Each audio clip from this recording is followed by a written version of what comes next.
பாம்பே பஜார் ரசிகர்களுக்கு மே மாத நல்வாழ்த்துக்கள். துலாம் ராசிக்காரர்களுக்கு இந்த மே மாதம் 2025 எந்த மாதிரியான பலன்கள் வைத்திருக்க போகுது? ஒரே வார்த்தையா மே 14ஆம் தேதிக்கு பிறகு வரக்கூடிய குரு பயிற்சி உங்களுடைய ராசியை பார்த்து ராசி மனத்தையும் உங்களுடைய உடலையும் ஒரு மாதிரியான பொலிவான புத்துணர்ச்சியாக வைக்கக்கூடிய அமைப்பு. கூடுதலாக ராகு கேது பயிற்சி குரு பார்க்கக்கூடிய அமைப்புகளில் உங்களுடைய ராஜயோகாதிபதியின் வீட்டில் குருவின் பார்வையில் இருக்கக்கூடிய ராகு கேதுக்கள் அப்படின்னு சொல்லிட்டு எதனை எங்கிருந்து எதிர்பார்த்துக்கிட்டு இருக்கீங்களோ அது அத்தனையும் அந்தந்த பார்வையிலிருந்தே வரக்கூடிய அமைப்பு. வாய்ப்புகள் கிடைக்கக்கூடிய இடத்துல தான் நாங்கள் சாதிக்க முடியும். இந்த மே 15ஆம் தேதிக்கு பிறகு ரொம்ப பேர் ராசி பலனே பார்க்க மாட்டீங்க. அந்த அளவுக்கான கோச்சார அமைப்புகள் மிக சாதகமான நிலையில் இருக்குது. 2025 மிகப்பெரிய மேன்மையை அடையக்கூடிய ராசிகளில் துலாம் ராசிக்காரரும் ஒருத்தருங்க. வேலை, தொழில், காதல், வருமானம், திருமணம் அப்படின்னு சொல்லிட்டு எங்கேருந்து யாரை எதிர்பார்த்துக்கிட்டு இருக்கீங்களோ அது அத்தனையும் கிடைக்குங்க.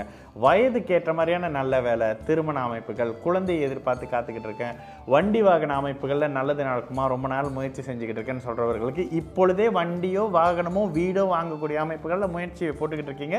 இப்போ கீ கிடைக்குங்க, அப்போ கீ கிடைக்குங்கன்ற நிலைமையில தான் துலாம் ராசிக்காரர்களுக்கு இருக்குது. நல்ல வாய்ப்பு கிடைச்சா தானே சாதிக்க முடியும். கிடைச்ச வாய்ப்பு அப்புறமா தானே பயன்படுத்திக்க முடியும். அந்த மாதிரியான நல்ல வாய்ப்புகள் கிடைத்து அந்த வாய்ப்புகளை சாதுரியமாக தானே சாதிக்கக்கூடிய அமைப்பு, அந்த வாய்ப்பை பயன்படுத்தக்கூடிய அமைப்புன்னு சொல்லிட்டு வாய்ப்புகள் வழங்கப்பட்டு அந்த வாய்ப்புகளை நல்ல மாதிரியாக பயன்படுத்தக்கூடிய அடுத்த ஒரு 3 வருஷம் தாங்க துலாம் ராசிக்காரர்களுக்கு. உண்மையிலேயே கடந்த காலங்களில் இருந்து வந்த மாதிரியான கஷ்டங்கள் துலாம் ராசிக்காரர்களுக்கு இப்போ இல்லை. குடும்பத்துக்கு தேவையான அத்தனை விஷயங்களும் உங்களாலவே செய்து கொடுக்க முடியுது. மத்தியம வயதில் இருக்கிறீங்க அப்படின்னாக்கா காதல் அமைப்புகள் அப்படி வீடு வரைக்கும் திருமண விஷயம் பேச்சுகள் அப்படி இப்படின்னு போது இந்த வருஷத்துலேயே திருமணம் பண்ணிடலான்னு பேசிக்கிறாங்க. குழந்தையை எதிர்பார்த்துக்கிட்டு இருந்தவங்களுக்கு முதல் 20 நாட்கள்லேயே குழந்தை பற்றியான அமைப்புகள் இந்த 2025 குழந்தை பாக்கியத்தை உங்களுக்கு கொடுத்தே தீரக்கூடிய அமைப்புன்ற மாதிரியான நல்ல தன்மைகள் நிச்சயமாக இருக்குங்க. இதனை பயன்படுத்திக்கிற மாதிரியான முதல் 20 நாட்களை கடந்து ஸ்தம்ப நிலையிலிருந்து சுக்கிரன் வெளிவரக்கூடிய அமைப்பு உங்களுக்கு இந்த தன்மை இன்னும் ரெட்டிப்பாக்கி கொடுக்கக்கூடிய ஒரு நல்ல அமைப்புங்க.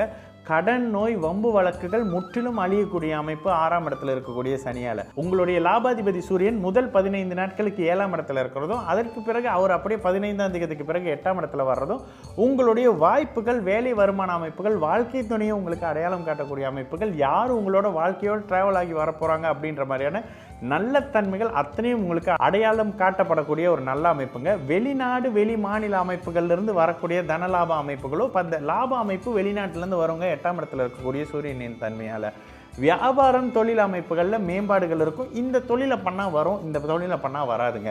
இதில் பணத்தை போடலாம், இதில் பணத்தை போட வேணாங்க, இதில் இவரோட சேர்ந்து தொழில் பண்ணலாம், இதில் இவரோட சேர்ந்து செய்ய முடியாதுங்க அப்படின்ற மாதிரியான உங்களுக்கு என்ன வரும், இவ்வளவு நாள் இருந்து வந்த தடைகள் விலகக்கூடிய அமைப்பு. குறிப்பாக பார்த்தீங்கன்னா வீடு வாங்குறதுல, வீடு கட்டுறதுல பிரச்சனைகள் இருந்தது கடந்த காலங்களில் துலாம் ராசிக்காரர்களுக்கு. இந்த வீடு கட்டுவதற்கான தடை அனைத்தும் விலகக்கூடிய அமைப்பு. எல்லா வகையிலையும் உங்களுக்கு அரசு சார்ந்த ஒப்புதல் கிடைக்கக்கூடிய அமைப்பு, அரசு வேலை கிடைக்கக்கூடிய அமைப்புன்ற மாதிரியான சகல விதமான வாய்ப்புகளும் உங்களுக்கு கிடைக்கக்கூடிய தன்மை. தசாபுத்திகள் ஒத்துழைக்காத பட்சத்திலும் நன்மை நடக்கும். தசாபுத்திகள் அருமையாக ஒத்துழைக்க பட்சத்தில் மிகப்பெரிய மேன்மைகளையும் நன்மைகளையும் அப்படியே துலாம் ராசிக்காரர்கள் வயதுக்கு ஏற்ற மாதிரியான அனுபவிக்கக்கூடிய ஒரு அற்புத பொற்காலம் இந்த மே மாதம். இது அப்படியே தொடர்ந்து ஒரு 3 வருடத்துக்கு இருக்க தான் போகுது. கூடுதலாக 26ஆம் தேதி மே மாதத்திலிருந்து 28ஆம் தேதி மே மாதம் வரைக்கும் உங்களுக்கு சந்திராஷ்டம நாள் அப்படின்றதுனால இந்த நாட்களில் ஒரு புதிய தொடக்கமோ, ஒரு ஆரம்பமோ, தொழில் அமைப்புகளில் ஒரு புதிய விஷயமோ, திருமணத்துக்கான ஒரு நல்ல அமைப்புகளோ, புதிய நல்ல தொடக்கங்களை இந்த காலகட்டங்களில் செய்யாமல் இருக்கிறது இந்த மாதத்தின் நற்பலன்களை இன்னும் அதிகரித்து கொடுக்கக்கூடிய ஒரு நல்ல இனிய மாதமாகவே துலாம் ராசிக்காரர்களுக்கு இந்த மே மாதம் 2025 நிச்சயமாக இருக்கும்.